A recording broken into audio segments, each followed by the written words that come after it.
This screencast is going to review my expectations regarding how you need to be taking notes. And this is primarily talking about paraphrasing so that you're not plagiarizing. I think this is the greatest risk that you're going to have when we're doing research.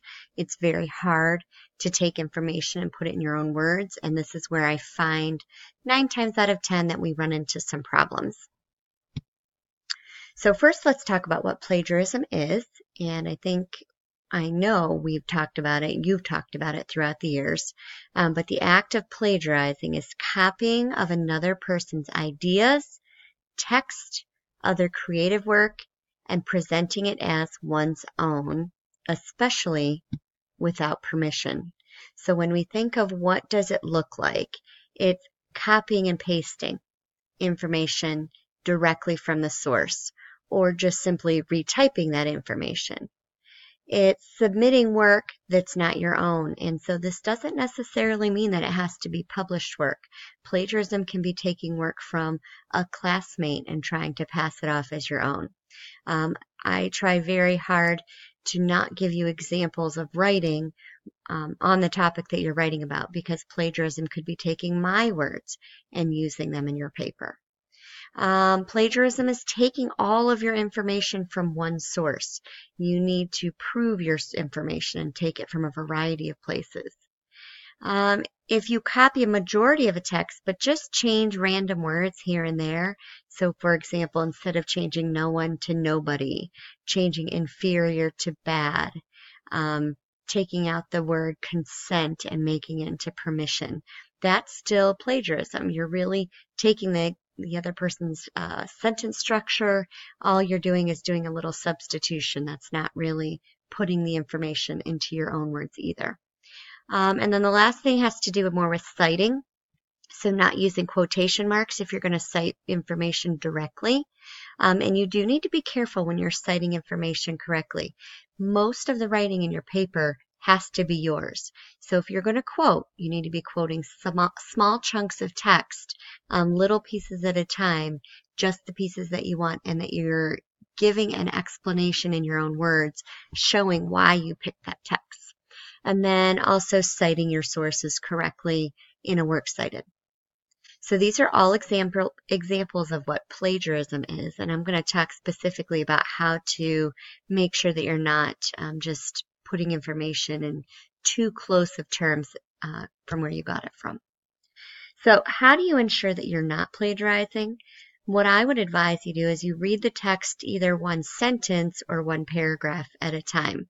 It's better probably to read the whole thing, get your overview, make sure it gives the information that you want.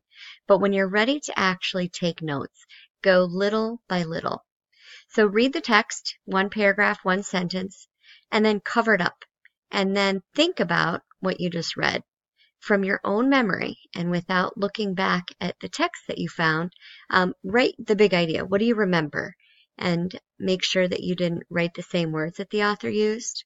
Make sure that you didn't just change or substitute 1 to 2 words.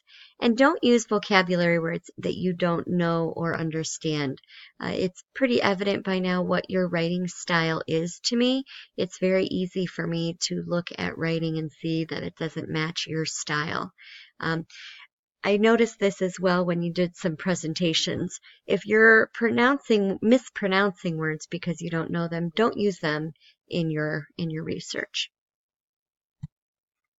So I'm going to show you an example of Polyphemus. I'm going to pretend that I researched Polyphemus for my Greek research. And if you don't know who he was a Cyclops who captured Odysseus and his crew on their way home from the Trojan War.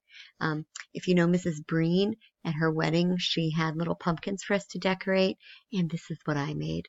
Polyphemus. These are some sheep that that Odysseus used to help him escape, and this is how they defeated him, by stabbing him in the eyeball. And I say eyeball because, Cyclops only have one.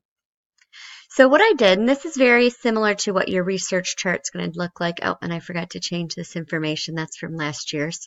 But what the text says here is that Polyphemus was a man-eating Cyclops giant, a monster with a single orb-shaped eye in the middle of his forehead.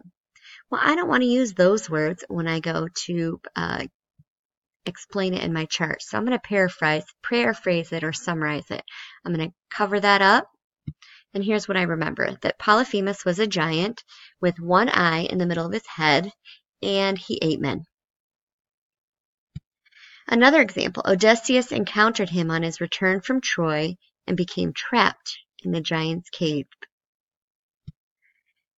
He appears in a story with Odysseus because he captured him in his cave on Odysseus's journey home from the Trojan War. The text said, to escape, the hero plied him with wine, and as he slept, plunged a burning stake into his eye. In my own words, Odysseus encouraged him to drink so much wine that he fell asleep, and then he stabbed Polyphemus in his one eye with a burning stick. So you can see that I'm putting this in my own words. I'm not even using the same sentence structure. Here I took one sentence and made it into two separate ideas. Here I take one sentence and break that into three, and so on. So for now, I'm not going to have you take your notes in this way, and we'll take a look at what your chart looks like. But if I find that you're plagiarizing, this is kind of the process I'm going to make you go through. So some things to think about. We're going to be doing several research projects this year. I am not requiring you to do that copy and paste notes before you rephrase them. However, if I see that you're having difficulty paraphrasing and you're just walking that fine line of plagiarism, this is how you're going to take your notes. So right now in your Google Classroom, you have 3 research charts. It's going to tell you to take notes below. Each time you use a new source, you need to start taking notes on a different chart. So let's say that I found a website. All the information that's on this chart is going to come from that website. When I go to a different website, or maybe I use a different book, I need to get out source number 2 chart. So in your Google Classroom, you're going to have 3 research charts to be using. The first thing you need to do is put that information in MLA format. We are probably going to be using Noodle Tools.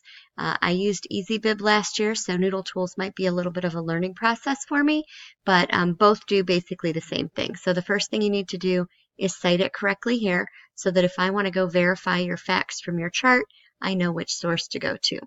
And then you're going to take notes. And if you remember from your research packet, the very first thing you did was come up with some research questions that you wanted to use for your project. So you're going to put your research question here and then the answer of what you found. If I find that you are plagiarizing, what you're going to do is like what I just did in that Polyphemus example. I'll make you copy and paste the text here and then put it in your own words here so that you can see the difference. For right now, this is what your notes template's going to look like. You have one place for your research question and then just another place to put your notes. You are not going to be required to do the copying and pasting. But I just want to make sure that you're very clear on what my expectations are. And if at any time you have any questions, you make sure that you ask.